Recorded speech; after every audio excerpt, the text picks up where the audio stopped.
Hey everybody, good evening. It is July 6th, yeah, 2026. It's been a good day, long day. It's a special day, but it is um, I bite my tongue because it's an emotional day, to be truthful, because today is the 25th anniversary of my son's death. You heard me talk about him yesterday, my firstborn. And he died at a very important time in my life. My husband and I had just found out that I was pregnant with our son together in our union. And I can go into that story later. Today it's just, it is just remembering him. And today it is about family. So today it was spending time with the family that we have created together. So my husband, my daughter, our daughter, and I went out to breakfast, and we kind of, my phone is blowing up all of a sudden.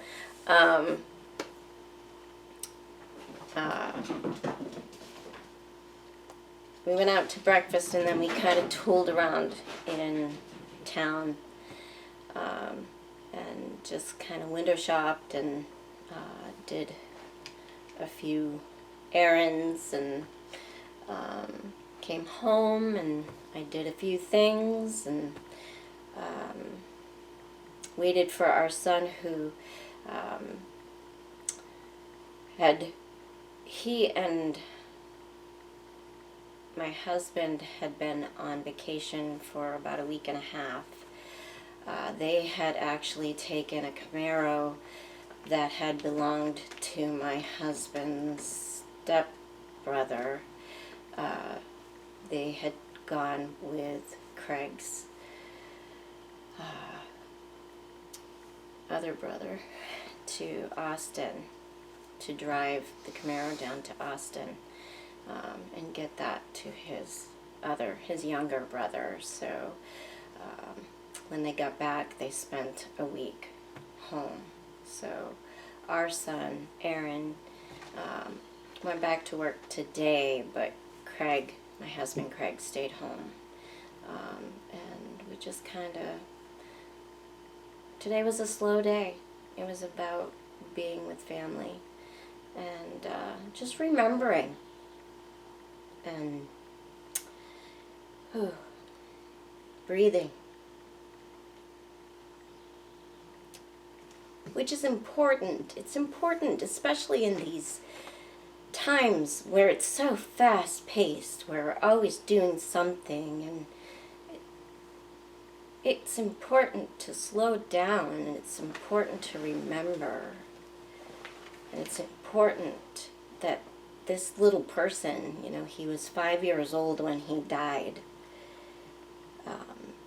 and I was 5 months pregnant with my son Aaron, our son Aaron, and his life is important. And so we waited for him to come home. We waited for Aaron to come home, and we ended up going out to dinner, and we ended up meeting up with bumping into our neighbor and her older son, who also is the same age as our oldest son.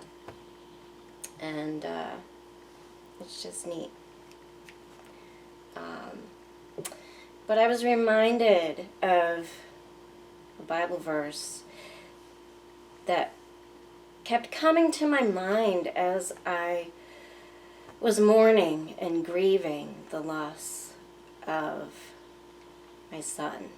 And it comes from 2 Corinthians chapter 12, and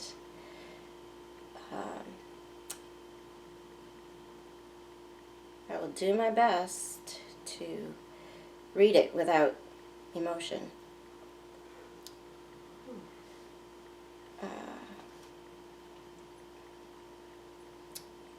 It is 2 Corinthians chapter 12, verse 9. But he said to me, my grace is sufficient for you, for my power is made perfect in weakness.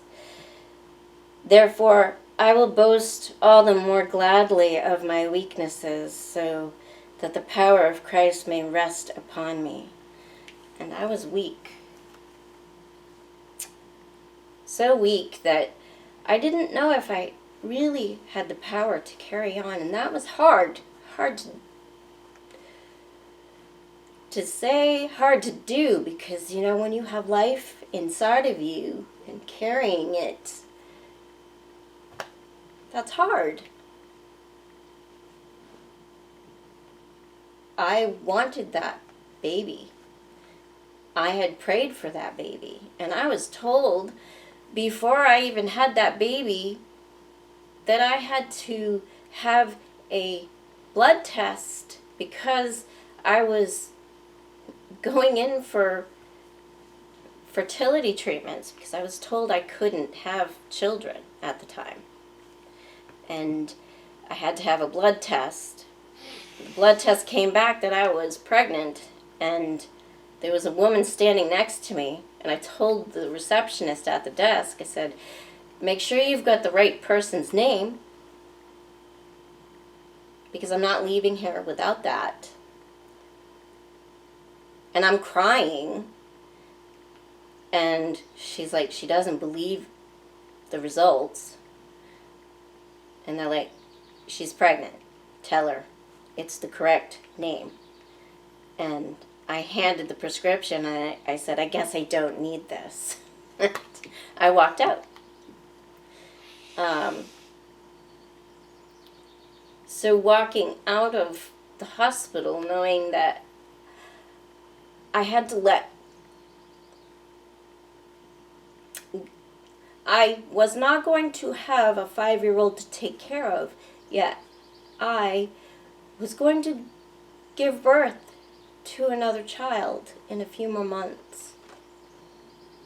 And I didn't know. I didn't know how that was going to happen. But I was given this. I was weak. I was weak.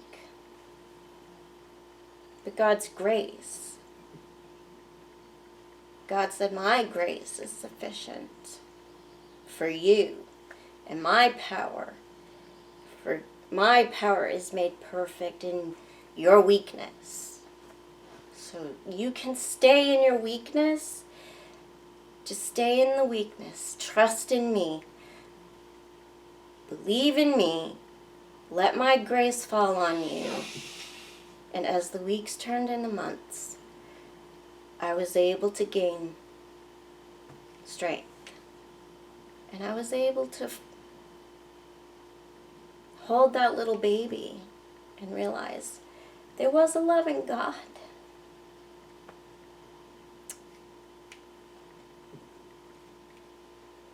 And I love that baby. I love that baby still, and he's almost 25. And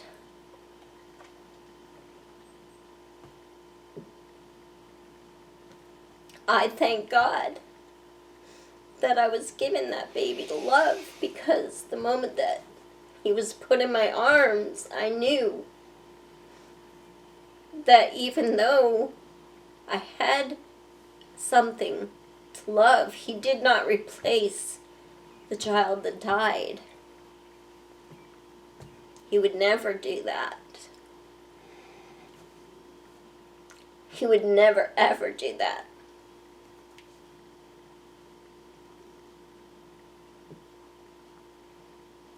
But God is good. He is so, so good in His grace.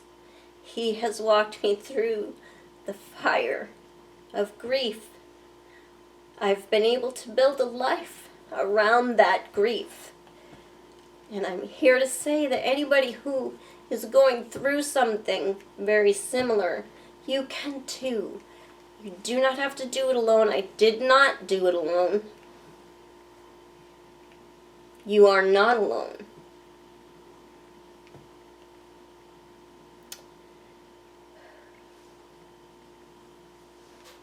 And you can, in your weakness,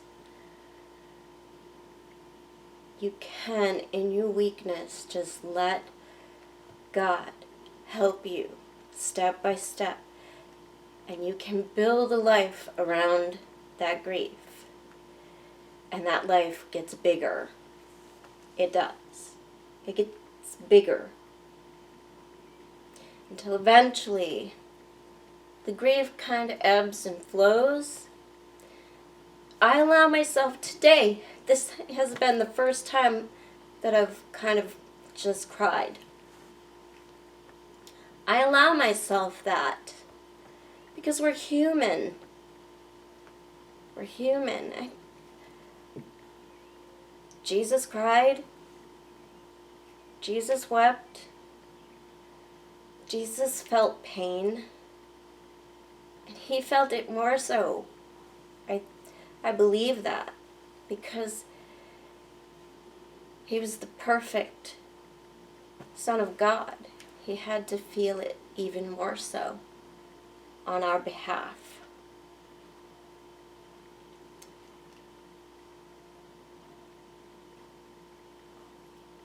So today, the video is not going to be super long. I just wanted to get on here and say today is a day that I took to remember my little boy. He was special. He had a smile that radiated. We have pictures throughout the house, and our daughter said a few days ago he had a smile that just radiated and was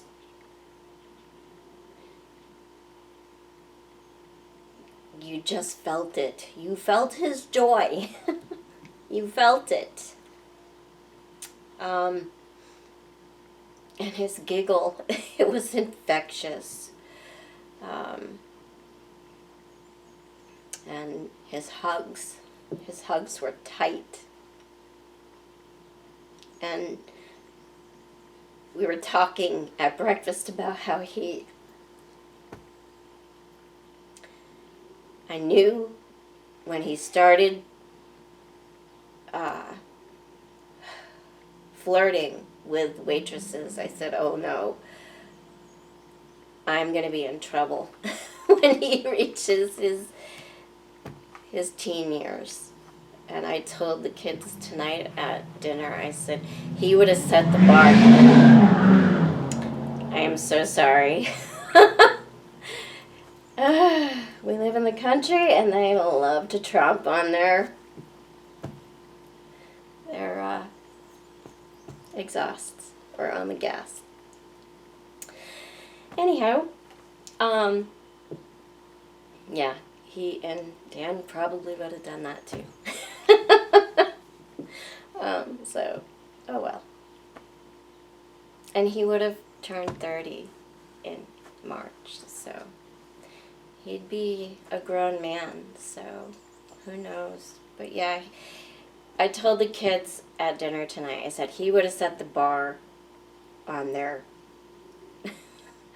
on dating and how they would have been probably locked up at night, and yeah, it would have been quite the thing. But yeah, he was a character, but he was such a kid. He was fun, and he loved his tractors and cars, and he had his favorites. He had his favorite Matchbox cars, and it was great. It was great to see him with those every day. He was never without one. So it was all about remembering him and who he was. And it's funny to see that each of our kids, how different they are. But honestly, I think how Dan would have loved each and every one of them. He wanted a brother. He knew I was pregnant. He wanted a baby brother, so he would have loved and adored Aaron. But he would have been very protective of Marie. And she's gorgeous, so he would have been the protective big brother. You're not going to touch her, and if you do mess with her, you better be careful. I can see it. So, yep. I could see that. But, yeah. I will talk about how we lost him.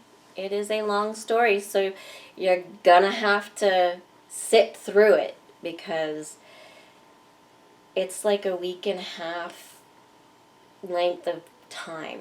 To me, it's like a one long day, and my husband kind of has to help me remember, because again, pregnant woman. I was there in the hospital with him for, I think, like a day or two. And then my husband had to come because things turned bad rather quickly. And it was traumatic, to say the least. But, yeah, today was just... we do not mourn. I will say this. We do not mourn as if we will never see him. Now, I know I will see him, so the tears are just, I allow myself, I miss him. I miss the lost time. But I know I will see him. I don't grieve like I will never, ever, ever see him. I will see him. That I do know. So,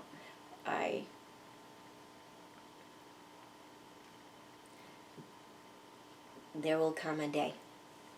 So, that's for sure. And I cannot wait. I just need to get some work done. Dan got his work done way sooner than me. But I need to be obedient. I need to be doing things. So that's what I'm here for. That's what this is all about. So I'm going to let everybody go because I have stayed on too long already. But I wish you all a good night. I'm going to spend the rest of my evening with my wonderful family.